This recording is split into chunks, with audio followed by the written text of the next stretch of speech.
Hello and welcome to Dollars and Cents Investing. My name is Emily Summers. The goal of this series is to help you build a solid financial foundation by increasing your knowledge of finance and investment. Now, this project was developed with the assistance of financial advisor Michael Wayne Feynman. You may have seen him before on a number of financial TV shows. Michael has been a financial advisor with 30 years' experience from world-class organizations such as the Federal Home Loan Bank, the United Nations, and JP Chase. For the past 15 years, he was a senior vice president investments at Wells Fargo Advisors. To help you become a wise investor, we will be sharing valuable insights that Michael has gained over all those years of experience, along with some wisdom about the economy, finance, and some straightforward common sense. Now I'd like to introduce well-respected advisor Michael Wayne Feynman. Thank you, Emily. I'm honored to be here. Our subject is money, your money, how to invest it, how to protect it, and how to make it grow. In our last session, you learned some of the fundamentals of investing, and you got an insider's view of the role that stocks and bonds play in a real-world company. If you missed any part of the first program, or you would like to see it again, call this station for replay information. We also invited viewers to email in their questions, and we are going to try and answer them as many as possible in this program. Finally, we posed this conundrum. Would you rather have $1 million in one lump sum, or starting with a penny, an amount that doubled every day for a month? We'll be giving you the answer to that and many more questions within this program.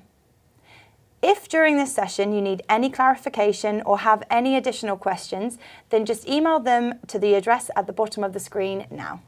In this session, we'll give you more in-depth understanding of stocks and bonds and the value each could contribute to your investment goals. With each topic we discuss, we have a free handy reference guide to help you further cement your understanding. I'll tell you how to request one when we cover each topic. As a start, I want to explain two types of interest: simple interest and compound interest. When you invest $1,000 at 5% interest and you earn $50 each year, this is known as simple interest. Compound interest means adding the interest payment you receive each period to the amount you already have invested and receiving your next interest payment based on the combined total. Albert Einstein, the great physicist, is reported to have said, "Compound interest is the eighth wonder of the world. He who understands it earns it, he who doesn't pays it." There's a story from ancient India that will give you an appreciation of the power of compounding. A great Maharaja was an avid chess player. One day, a mysterious traveling holy man came to his province. The Raja challenged him to a game. To motivate him, the Raja said if the sage won, he would give him any prize he named. The sage modestly asked, "O great Raja, if I should win, give me 1 grain of rice on the first square of the chessboard, 2 grains on the next square, 4 on the next, 8 on the next, and so on until the 64th square." The Maharaja was surprised by what he felt was a small request, but he agreed. After many hours, the game ended, and the Raja had lost. Being a man of his word, he ordered his treasurer to pay the prize. The treasurer started placing rice grains, 1 grain on the first square, 2 on the second, 4 on the third, and so on, doubling with each next square. Before the royal treasurer reached the end of the first row, he realized that there wasn't enough rice in the whole of India to pay the wager. Because by the 20th square, he would need 1 million grains of rice. On the 40th square, he would need 1 billion grains of rice.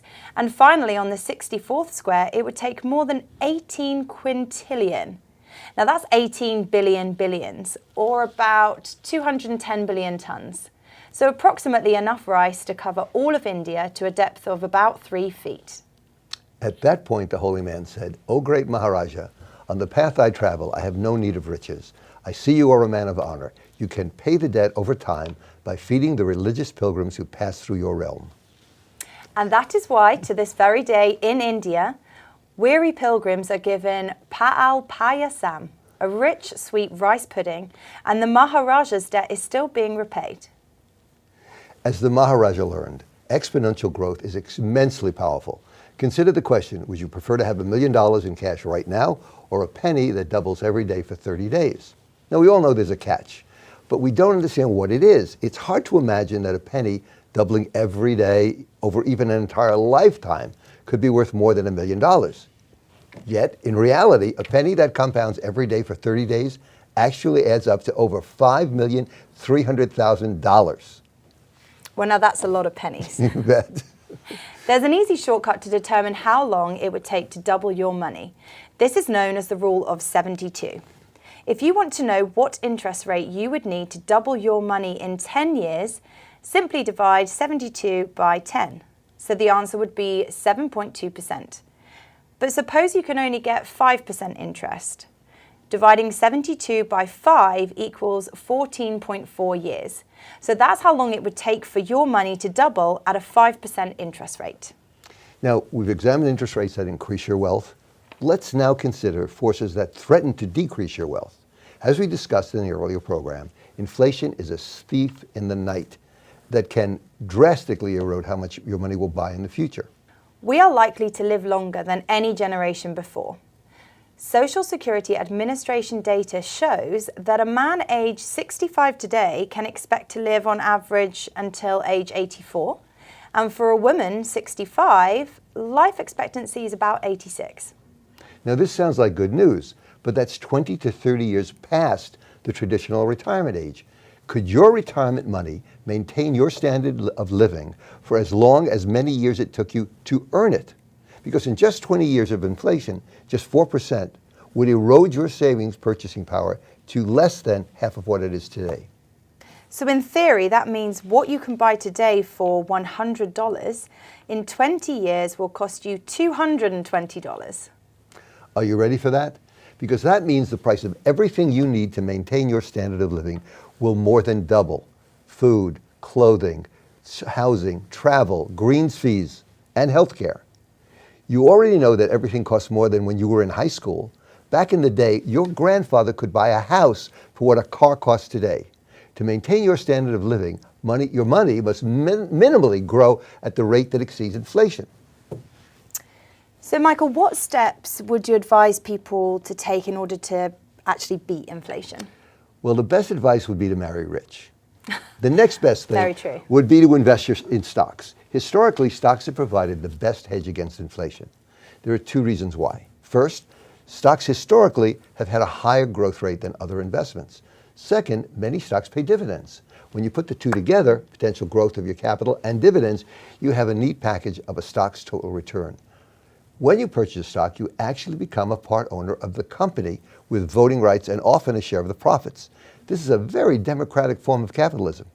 You can be a plumber and be a part owner of a biotech company, or a doctor who owns a piece of a social media network. It's wise to have more than one source of income, and our financial markets give you a very easy way to do just that. Well, now that does sound great to be a part owner of a company. I'm still slightly interested in the marrying rich strategy, but if we move on, would you please explain a few investment terms that our viewers asked us following the last show? Fire away. So one of the questions has come from Sean O. Now he has a question, what exactly are dividends? Well, many companies distribute a portion of their profits to their shareholding owners. These payouts are called dividends. The company's board of directors declares the amount of the dividends and pays them quarterly.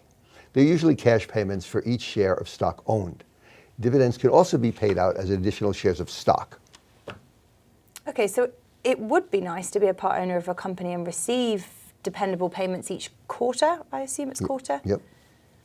Plus, the value of the stock can also appreciate. Now, keep in mind, there's a risk that a stock can drop in price and a company's dividends are not guaranteed or they can be suspended completely. So, Michael, how would you determine the best dividend deal? Well, it's similar to the way you would select the best bank account. You want to get the most return for your money. With stocks, we call that return yield. Yield is measured by dividing the company's annual cash dividend by the current price of its stock. It's very simple and straightforward. Here's the equation. For example, a stock that's selling at $50 a share pays an annual dividend of $2 per share. That has a yield of 4%. Okay, but the price of stock constantly fluctuates. So what then happens to that yield? You're right. Because stock prices fluctuate, a stock's yield isn't static. However, yield still provides a very good way to determine which company gives you the best dividend return. In principle, dividends do sound very nice, But following that example of $2 per share annually, it really doesn't sound like a whole lot of money. It's less than a Starbucks coffee. So is it actually worth it? Well, it all depends on how much you can invest. 4% of $10,000 is $400. And 4% of $1 million is $40,000. Now that's not bad for owning a few pieces of paper and sitting back in your armchair. But more importantly, from an investment perspective, it's a hidden gold mine. I'm going to let you in on an important aspect of dividends that will astound you, and most investors are totally unaware of.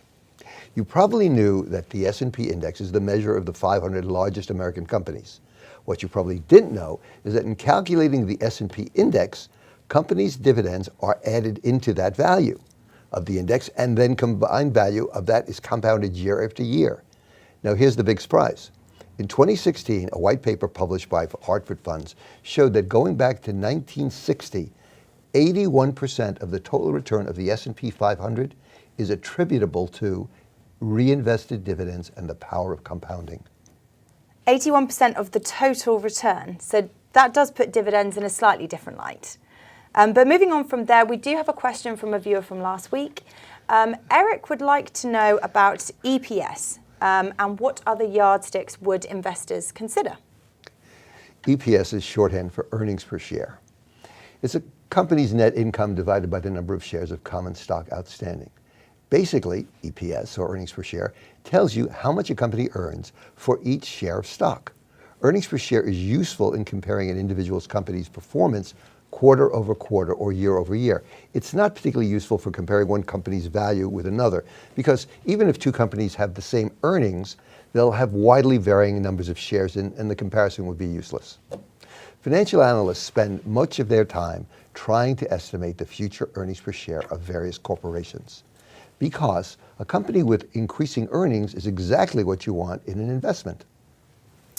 Okay, so what indicators do you typically use or rely on?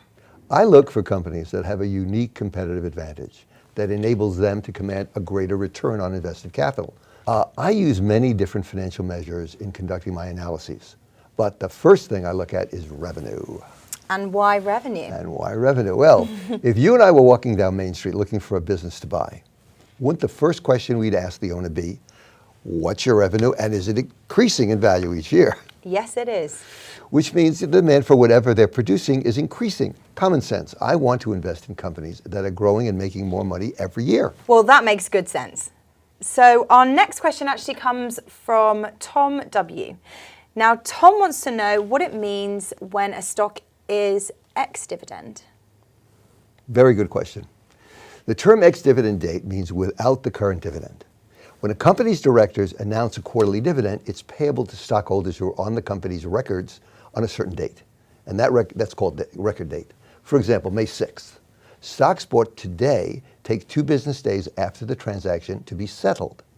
In our example, the stock sells ex-dividend on May 4th, 2 days prior to the dividend record date, because you won't officially own the shares until the trade is settled 2 business days later on May 6th, which is the record date. Okay, so 2 days later, that sounds like ordering a product online. You make a selection, you enter your credit card, but you don't really own the product until a few days later when it actually shows up on your doorstep. Clever girl. That really kind of says it all. I'm an online shopper, what can I tell you? Okay, so the next question that I actually have comes from Ari H. Now, he would like to know about stock splits. Okay, with or without bananas? You choose. Well, this is how a stock split works. You own 100 shares of stock at $100 a share. Your value is $10,000. The board of directors believes that investors may be more interested in buying the stock if it had a lower price. So the board authorizes a 4-for-1 stock split. Now, instead of owning 100 shares at $100 each, you have 400 shares at $25 each. Although you have more shares, the total value of the stock remains $10,000. So after a stock split, there really isn't that much change in value. Right. What you're essentially saying is 6 of one and half a dozen of the other. Right. Okay. But a split often attracts new buyers, which can move the price up. Okay. If you would like to learn more about stock investing, email the word stock to the address at the bottom of the screen. No charge or obligation. Now, Michael, we've spent a lot of attention on stocks. I know that earlier in your career, you were vice president of Ginnie Mae bond issuer in Washington, D.C., and later with the Federal Home Loan Board, another major bond issuer. So I'm sure you can tell us a lot about bonds, or are they just, second-rate citizens? Not at all. The amount of money invested in bonds is over 220 times more than the amount invested in stocks. According to data from industry group SIMFA, the U.S. bond market has a value of almost $440 trillion, compared to less than $20 trillion for the domestic stock market. The U.S. government, foreign and local governments, companies, water districts, electric and other utilities, and many other institutions issue bonds. The major difference between bonds and stocks is the stockholders are owners with an equity stake in the company. Bondholders are lenders. Bonds are debt instruments serving as an IOU between the issuer and the investor. A bond represents a contractual obligation to pay you a fixed amount of interest, usually twice a year, over the bond's life, and then repay you the bond's face value on a specific maturity date. Okay, so I take it back. Bonds are clearly the safer option. But is there a way to tell the relative safety of an individual bond? Yes. A bond safety is based on the company's perceived ability to repay the debt. For that information, we rely on two major bond rating agencies. One is called Standard & Poor's, you're familiar with S&P, and Moody's Investor Services. These ratings are important because some people assume that all bonds are basically the same and are risk-free. Though the ratings don't remove the risk, they are an indication of the credit worthiness of the issue. Let's review some S&P corporate bond ratings. AAA rated bonds are the highest grade, with AA bonds next, followed by single A rated bonds, and then later BBB rated. Individuals often prefer to stay with the upper three grades, and the bonds beneath these four grades are considered speculative. If you would like to learn more about bond investing, then send the word bond to the email address below, and we will send you a detailed guide, free with our compliments. Now, Michael, are there different types of bonds? Basically, there are two main categories, taxable and tax-free. In the taxable category, there are corporate and government bonds, and you pay taxes on the interest you receive. Within the tax-free segment, there are municipal revenue bonds and municipal general obligation bonds, and the interest you receive from them are both tax-free. Okay, so now we're diving a little deeper into the information. Is there a difference between corporate and government bonds? Only one, but it's a big one. Government bonds are backed by the full faith and credit and taxing ability of the sovereign country.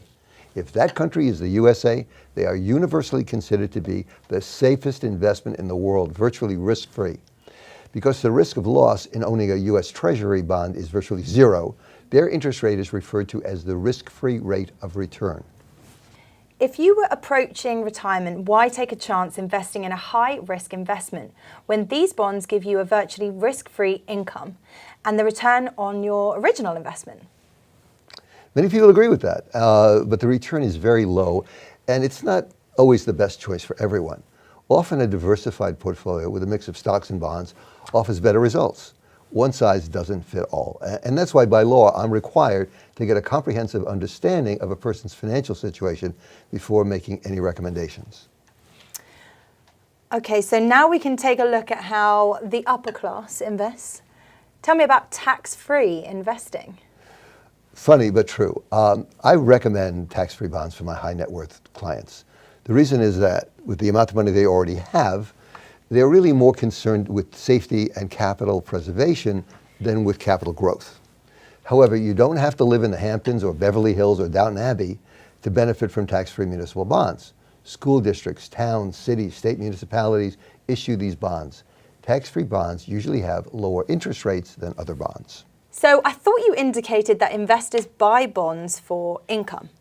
So if tax-free municipal bonds have a lower interest rate than other bonds, I'm not really sure what the appeal would be. Well, let's take a closer look. The interest income from municipal bonds is free from federal tax regardless of your tax bracket. If you buy one from your state of residence, your interest payments are also free from state income tax, with the exception of a few states. In the end of the day, it's not what you make, it's what you keep. Let me show you that tax-free advantage means to you in dollars and cents. Suppose you and your friend each invest $10,000. Your friend buys U.S. government bonds paying 4.5% and receives $450 interest each year. Assuming the lowest tax bracket, your friend will pay $126 in income tax and net $324. On the other hand, you, with what you've learned in this program, buy a tax-free municipal bond paying 3.5% and receive $350 in interest each year. Even though your friend earned $450 compared to your $350, since your interest is tax-free from federal tax, you keep the whole $350 versus your friend's $324. Remember, it's not what you make, it's what you keep. Well, who doesn't like to make money? I'll buy that. If you and your friend are in the top 36% tax bracket, your advantage is even more dramatic. Your friend nets just $285 compared to your $350, again, regardless of your tax bracket. Speaking of taxes, I want to offer you viewers a tax planning guide for the current year. It's a valuable reference tool loaded with tips. You should discuss them with your tax advisor to see if you might lower your tax bill. It also has a table which will quickly help you calculate the advantage of any tax-free bond over one that is taxable. If you would like one, just email the phrase tax to the email address at the bottom of the screen, or simply call the number and we will send it to you. Free with our compliments. No strings attached. Okay, Michael, you mentioned that there were two types of municipal bonds. Yes, right. The two types are general obligation and revenue bonds. The interest and principal on general obligation bonds are paid from municipal tax revenue. Historically, these bonds are next safest to the U.S. government bonds. On the other hand, the money raised from a revenue bond builds a specific income-producing facility, such as a turnpike, a water system, or a stadium. Income from the facility pays the interest and principal. However, if the facility fails, taxpayers are normally not responsible. Because of this risk, revenue bonds usually have higher yields than general obligation bonds. Okay, so we've got a lot of questions to cover. So the next question is from Mary. She would like to know what guidelines you would actually give her and others on how to invest. Okay, there's 5 steps that I recommend all investors should follow. First, establish your goals. What do you want your money to accomplish? A vacation home, your children's education, a secure retirement. Second, estimate how much time you can allow to reach each of your goals. The third step is to determine your risk tolerance. Stock values fluctuate and all investing carries the risk of loss. Before you start investing, you should establish how much of a decline you can comfortably tolerate. Are you conservative, moderate, aggressive, or speculative? The fourth guideline for investing is to select securities that will give you a broad exposure to the market. We refer to this as diversification, or more simply, don't put all your eggs in one basket. I wish I knew this before I went to the casino last week. Now, there are many sources of investing ideas, including magazines, television, and the internet, but proceed at your own risk. These sources are rarely licensed professional advisors because, as we mentioned before, Michael and every other financial advisor are not permitted to blindly make recommendations without first knowing your personal circumstances. Custom-tailored advice is the hallmark of their business. If the magazine, TV, internet, if they are wrong, the only one that suffers is you. There are more than 10,000 US stocks out there and thousands more mutual funds and other securities. So can you risk getting it wrong? This leads us to the fifth and most important guideline. We strongly recommend that you work with a professional financial advisor, one who has a solid market experience to guide you on all 4 steps and to give you insightful recommendations. Okay, so what about discount brokers? Discount brokers means do-it-yourself investing. Their ads try to focus investors on the cost to buy and sell, and for good reason, because other than that, you're on your own. Since you're making your own decisions, you can't hold the discounter accountable. But the goal of investing is not to find the lowest cost to buy and sell, but to manage a portfolio to minimize risk and increase the value of your investments. To accomplish that, you should enlist the guidance of a professional, full-time financial advisor. A financial advisor has a fiduciary duty to do what's in your best interest, period. You might do a decent job on your own. Of course, you could also cut your own hair. You definitely save money And even if you messed up, at least your hair would grow back. But if you've ever lost money, you know that's not how it works. Once it's lost, it's gone for good. Investment management isn't a part-time hobby. This is a business that runs on knowledge and experience, and the more you have, the better. As an investment advisor, I've been in the market every day for 25 years. I eat, sleep, and breathe investing. In a 2016 study by Vanguard Funds, which is known for its low-cost approach to investing, quantified the typical value added by working with a financial advisor. The benefit ranged from 2.25% to 4.10% increase in portfolio value. That's much more than the typical advisor fee and doesn't even consider an advisor's help in reducing taxes and other benefits. Your money should always go first class. Have you ever heard of anyone looking for a discount cancer doctor? Like most things in life, you get what you pay for. We're drawing to a close, so if you have any questions about the material we've covered, email them to us at the address at the bottom of the screen. If you would like what you've heard, you are welcome to give us a call on the number below to arrange to have Michael review your investment picture and provide you with a no-cost, no-obligation, ethical second opinion. Or simply Google Michael Wayne Feynman, and his will be the first name that pops up. If you would like to see this program again, or for the next date and time of our next program, just contact the station for information. I'm Emily Summers. Until next time, goodbye. I'm Michael Feynman. Join us for the next program when we will reveal the successful one-sentence investment strategy of one of the richest investors of all time. Together, we can make tomorrow even better than today. See you next time.